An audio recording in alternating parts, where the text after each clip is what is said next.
Arundhati Roy, born 1961, is an Indian author, political activist, and essayist best known for her debut novel, The God of Small Things, which won the Booker Prize in 1997. Born in Shillong, she studied architecture in Delhi before turning to writing.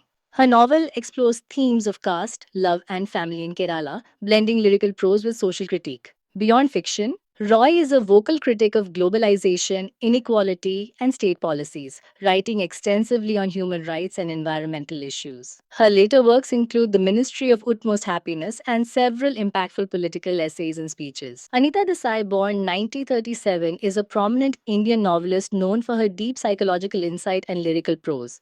Born in Mussoorie to a German mother and Indian father, she writes primarily in English and explores themes like identity, alienation, and the inner lives of women. Her notable works include Clear Light of Day, Fire on the Mountain, and In Custody. She has been shortlisted for the Booker Prize multiple times and received the Sahitya Akademi Award.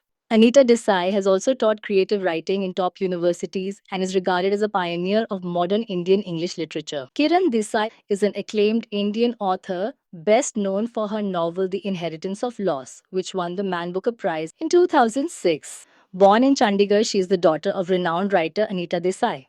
Kiran studied in India, England, and the United States, and her writing reflects themes of globalization, migration, identity, and cultural conflict. Her first novel, Hula Balu in the Guava Orchard, received international praise for its humor and originality.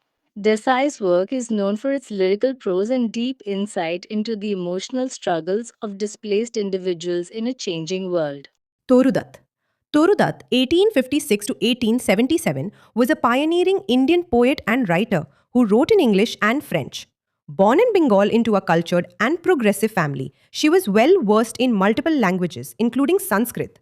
Despite her short life, she made a lasting impact with her poetry that blended Indian themes with Western literary forms. Her major works include A Sheaf Gleaned in French Fields and Ancient Ballads and Legends of Hindustan. Toru Dutt is celebrated as one of the first Indian women to gain recognition in English literature, symbolizing a bridge between Eastern and Western literary traditions. Sarojini Naidu. Sarojini Naidu, 1879 to 1949, known as the Nightingale of India, was a prominent Indian poet, freedom fighter, and political leader. Born in Hyderabad, she was a gifted student and studied in England. Her lyrical poetry in English celebrated Indian culture and patriotism. A close associate of Mahatma Gandhi, she played a vital role in the Indian independence movement. She was the first Indian woman to become the president of the Indian National Congress and later the first woman governor of an Indian state. Her legacy lies in both literature and political activism.